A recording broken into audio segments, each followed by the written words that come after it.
اللہ الرحمن الرحیم۔ السلام علیکم ورحمۃ اللہ وبرکاتہ۔ حضرت عائشہ رضی اللہ تعالیٰ عنہا سے مروی ہے کہ حضور اکرم صلی اللہ علیہ وآلہ وسلم حضرت خدیجہ رضی اللہ تعالیٰ عنہا کو کثرت سے یاد کرتے اور ان کے درجات بلند کے لیے اللہ تعالیٰ سے ہمیشہ دعا کیا کرتے تھے۔ اسی طرح ایک دن اللہ کے رسول صلی اللہ علیہ وآلہ وسلم حضرت خدیجہ رضی اللہ تعالیٰ عنہا کا ذکر خیر کر رہے تھے کہ میں نے کہا، یا رسول اللہ صلی اللہ علیہ وآلہ وسلم، آپ ہر وقت اس بوڑھی عورت کا ذکر کرتے رہتے ہیں، حتیٰ کہ اللہ تعالیٰ نے آپ کو ان سے بہتر بیوی عطا کر دی ہے۔ یہ بات سن کر نبی اکرم صلی اللہ علیہ وآلہ وسلم کا چہرہ مبارک سرخ ہو گیا اور مجھے پتہ چل گیا کہ نبی صلی اللہ علیہ وآلہ وسلم کو میری یہ بات ناگوار گزری ہے۔ تو حضرت عائشہ رضی اللہ تعالیٰ عنہا یوں عرض گزار ہوئیں، اے اللہ کے رسول صلی اللہ علیہ وآلہ وسلم، ناراض مت ہوں، میرے سے غلطی ہو گئی، مجھے معاف کر دیجئے، میں کبھی اس طرح کی بات نہیں کروں گی۔ حضور اکرم صلی اللہ علیہ وآلہ وسلم نے مجھے معاف کرتے ہوئے فرمایا کہ خدیجہ اس وقت میرا سہارا بنی جب ہر طرف سے کفار مجھے اذیتیں دے رہے تھے۔ خدیجہ نے مجھے اس وقت پناہ دی جب سارے کفار میری جان لینے کے در پہ تھے۔ سرور کائنات صلی اللہ علیہ وآلہ وسلم اپنی بیویوں میں سب سے زیادہ حضرت خدیجہ کو یاد فرمایا کرتے تھے اور ان کے لیے دعا کرتے تھے۔ امام طبری اور ظاہری اور حضرت قتادہ سے مروی ہے کہ عورتوں میں سب سے پہلے اسلام قبول کرنے والی حضرت خدیجہ رضی اللہ تعالیٰ عنہا تھیں۔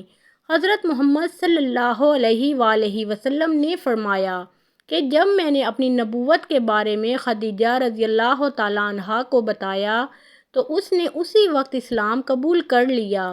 حضور اکرم صلی اللہ علیہ وآلہ وسلم نے فرمایا، جنت میں داخل ہونے والی افضل ترین عورتیں یہ ہیں: خدیجہ بنت خویلد، فاطمہ بنت محمد، مریم بنت عمران اور آسیہ بنت مزاحم۔ حضرت ابراہیم علیہ السلام کے علاوہ محمد صلی اللہ علیہ وآلہ وسلم کی ساری اولاد حضرت خدیجہ رضی اللہ تعالیٰ عنہا کے بطن سے پیدا ہوئی۔ حضرت سیدہ خدیجہ رضی اللہ تعالیٰ عنہا کے فوت ہونے کے بعد قریش مکہ نے نبی اکرم صلی اللہ علیہ وآلہ وسلم کو بہت زیادہ تکالیف دینا شروع کر دیں۔ امام قرطبی نے سورۃ تحریم کی تفسیر میں اس طرح بیان کیا ہے کہ حضرت خدیجہ رضی اللہ تعالیٰ عنہا کے پردہ فرمانے کے بعد آپ صلی اللہ علیہ وآلہ وسلم کی پیاری بیٹی حضرت سیدہ بی بی فاطمہ الزہرا رضی اللہ تعالیٰ عنہا بہت غمگین رہنے لگیں۔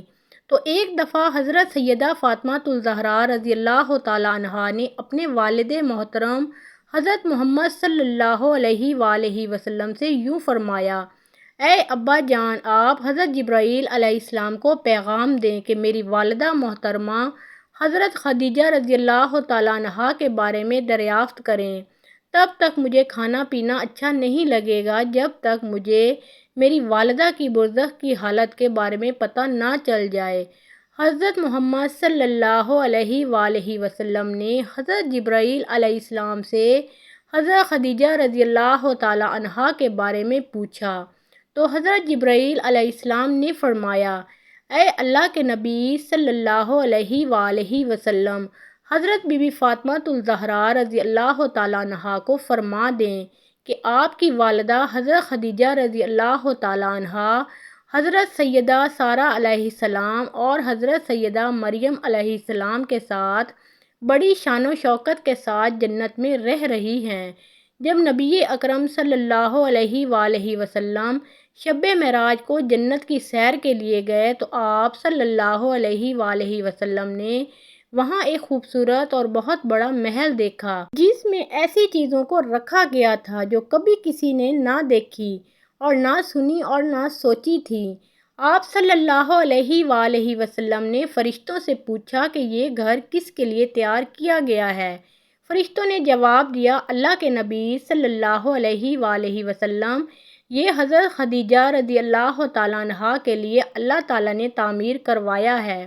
یہ سن کر نبی کریم صلی اللہ علیہ وآلہ وسلم نے فرمایا کہ میں اللہ کا شکر ادا کرتا ہوں، اللہ تعالیٰ نے خدیجہ رضی اللہ تعالیٰ عنہا کو دنیا میں مال خرچ کرنے کے بدلے جنت میں اعلیٰ مقام عطا کر دیا ہے۔ بے شک تمام عورتوں کے لیے حضرت خدیجہ رضی اللہ تعالیٰ عنہا کی زندگی بہترین نمونہ ہے، یہاں تک کہ حضور اکرم صلی اللہ علیہ وآلہ وسلم نے بھی فرمایا ہے، تمہارے اتباع و اقتداء کرنے کے لیے 4 عورتیں ہی کافی ہیں، مریم بنت عمران، خدیجہ بنت خویلد، فاطمہ بنت محمد صلی اللہ علیہ وآلہ وسلم اور فرعون کی بیوی آسیہ۔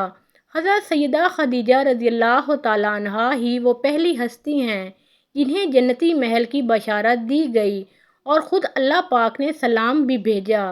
قرآن پاک میں سب سے پہلے آپ کو ہی ام المومنین کے لقب سے پکارا گیا۔